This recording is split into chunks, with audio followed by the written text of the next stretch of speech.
टोंक जिले में बनास नदी के त्रिवेणी संगम बीसलपुर बांध पर मौजूद गोकर्णेश्वर महादेव मंदिर एक ऐसा मंदिर है जिसमें धरती से प्रकट लगभग 40 फीट लंबा शिवलिंग है।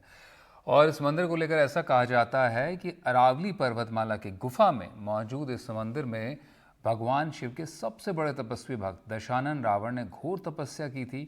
तपस्या से खुश होकर भगवान शिव ने रावण को आत्मलिंग के रूप में शिवलिंग दिया और इस शिवलिंग को रखा जाएगा, ये वहीं स्थापित हो जाएगा। रावण ने किसी कारण से जब नदी किनारे शिवलिंग रखा तो ये शिवलिंग यहीं स्थापित हो गया। ये मंदिर त्रिवेणी संगम पर मौजूद है और पुराणों में मान्यता है कि जहाँ 3 नदियों का संगम होगा वो स्थान अपने आप में तीर्थ हो जाता है। क्या इस महत्व है इस शिवलिंग को लेकर गोकर्णेश्वर महादेव मंदिर का, इस रिपोर्ट में देखिए। गोकर्णेश्वर महादेव मंदिर वह मंदिर जो टोंक जिले में बनास नदी के तट पर बीसलपुर बांध के पास मौजूद है। इस मंदिर के बारे में कहा जाता है कि यहाँ पर रावण ने तपस्या की थी। क्या है मंदिर से जुड़े रहस्य, मान्यताएं और किस तरह न सिर्फ सावन के महीने में बल्कि साल भर जो है यहाँ भक्तों का तांता लगा रहता है। और ऐसी मान्यता है कि जो भी मंदिर में भक्त यहाँ पहुंचता है अपनी मनोकामनाएं लेकर, उसकी मनोकामनाएं जरूर पूर्ण होती है। स्वयंभू शिवलिंग है जो कि धरातल जमीन के अंदर जो है से नीचे से बाहर निकला हुआ नजर आता है। गोकर्ण गाय के कानों के निशान जो है इस शिवलिंग पर मौजूद है। पुजारी निरंजन जी हमारे साथ हैं। किस तरह का इतिहास है, सावन के अंदर किस तरह भक्तों की भीड़ उमड़ती है, कितना प्राचीन ये मंदिर है, किस तरह की मान्यता है?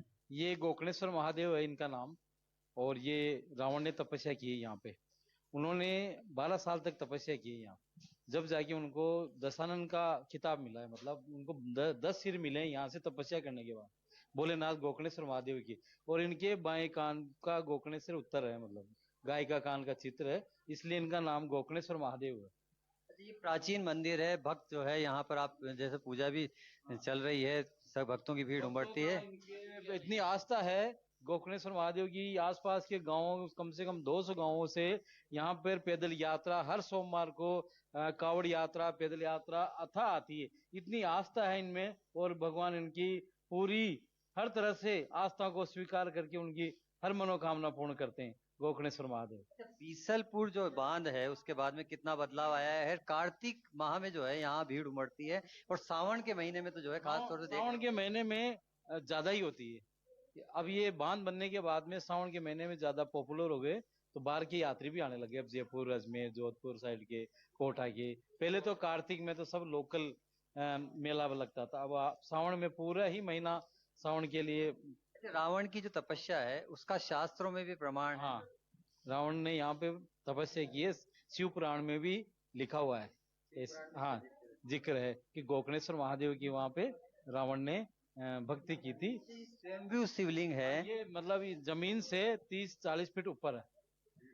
जमीन से अंदर गुफा है, तो यहाँ पर सिक्का डालेंगे, पानी डालेंगे तो उसकी आवाज खन खन तक आती है।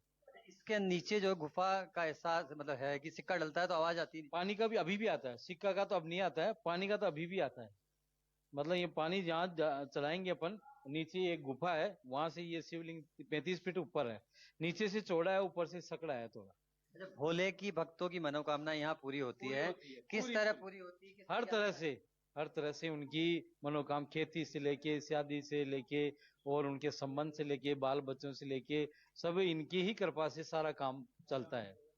और आस्था तगड़ी है, मतलब पब्लिक में। अभिषेक जो है अभिषेक करते हैं पब्लिक। सावन में ज्यादा होते हैं, कितने हर सोमवार तो होता ही है। सावन में रोजाना जलाभिषेक चल रहा है यहाँ पे। सुबह से 4 बजे से जलाभिषेक चल रहा है। पब्लिक यहाँ पे अभी ये देख लो, लाखों पब्लिक दर्शन करके जा चुकी। इतनी परेशान होती है गर्मी में, लेकिन यहाँ इनका दर्शन मिलने के बाद में वो, मतलब एक तरह से उनको खुशी का एहसास हो जाता है। ये है पंडित जी निरंजन जी, जिनका कहना है कि शिव पुराण में जो है इस मंदिर, इस शिवलिंग का जिक्र है। रावण ने यहाँ तपस्या की थी। सावन के महीने में जो है खास तौर से भक्तों की भीड़ उमड़ती है। प्रतिदिन जो है अभिषेक होता है। यहाँ जो है कांवड़ यात्राओं की भरमार देखने को मिलती है। ऐसी मान्यता है कि जो भी शिव से यहाँ आकर मांगता है उसकी मुराद जरूर पूरी होती है। गोकर्णेश्वर महादेव मंदिर बीसलपुर में मौजूद ये मंदिर बड़ा प्राचीन है। रावण ने यहाँ तपस्या की थी। बात करते हैं किस तरह श्रद्धालुओं की आस्था है और क्या इतिहास जो है इस मंदिर का रहा है। गौरव जी, किस तरह का इतिहास रहा है, किस तरह की मान्यता है? ये भगवान रावण द्वारा तपस्या की गई है। जब रावण छोटा था तो रावण के दादा पुलत्सु ऋषि थे, ब्रह्मा की संतान। मतलब रावण के जो परदादाजी है वो ब्रह्मा जी है, और रावण के पिता थे विश्वा ऋषि, जिनकी विवाह उनका राक्षसी से हुआ, जिनसे उनके 5 पुत्र पैदा हुए, अहि रावण, रावण, कुंभकर्ण करके। तो जैसे अपन बचपन में दादा के घर जाते हैं तो अरावली श्रृंखला, ये पहाड़ है, ये अरावली श्रृंखला है। इसके अंदर जैसे भगवान पुलस्त्य ऋषि की ये तपोभूमि थी।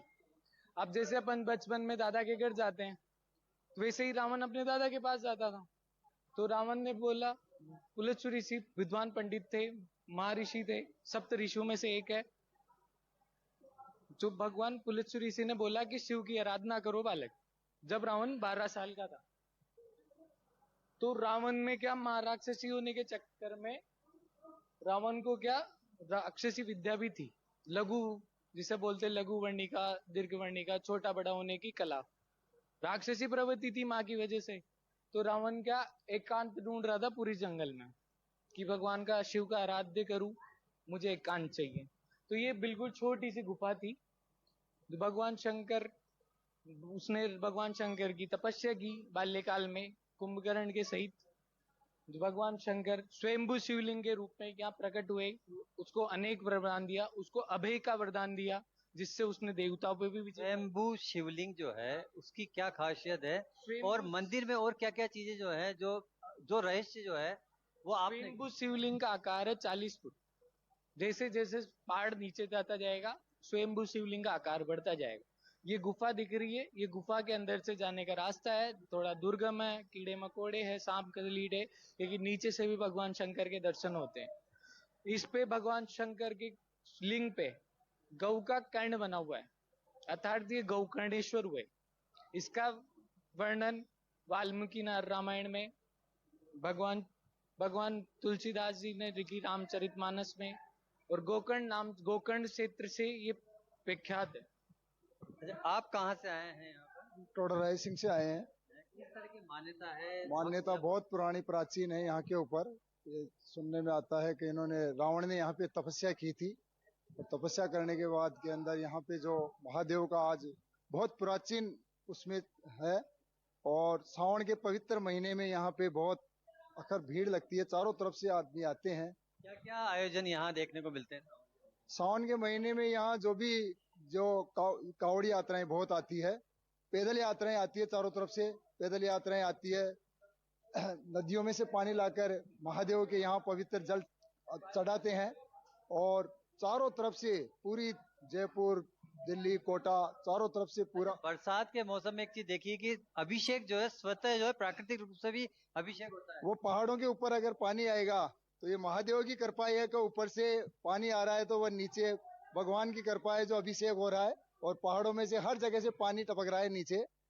और यहाँ रोड रेसिंग से कैसा लग रहा है यहाँ का? बहुत ही सुंदर दृश्य है, बहुत अच्छा है। और आज 20 साल से मैं यहाँ आ रहा हूँ, और हर मनोकामना पूर्ण हो रही है। अच्छा, जो भी भक्त यहाँ आता है उसकी मनोकामना। हाँ, सबकी मनोकामना पूर्ण होती है। ये नंदी महाराज हैं, यहाँ पे इनके कान में भी कुछ कहने की जो है परंपरा है, ये भी कहीं से आए हैं। बहुत अच्छा लगा, और बहुत प्राचीन मंदिर है।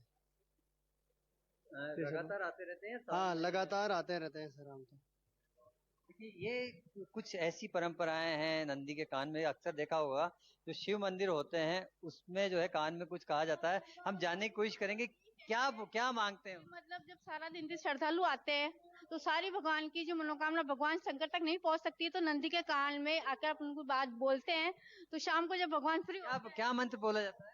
जब मतलब सारे दिन भगवान इतने भक्तों की मनोकामना पूरी नहीं कर सकते हैं, तो नंदी के कान में कह के जाते हैं। जब भगवान फ्री होते हैं ना, फिर नंदी सारी बात उन तक पहुंचाते हैं। स्टोरेज एक जो है मान्यता है कि नंदी महाराज के कान में जो है अपनी बात कह दी जाती है भक्तों द्वारा, वो स्टोर होता है, भगवान शिव के जो है कानों तक वो बात पहुंचाई जाती है। इस तरह की जो है मान्यता है।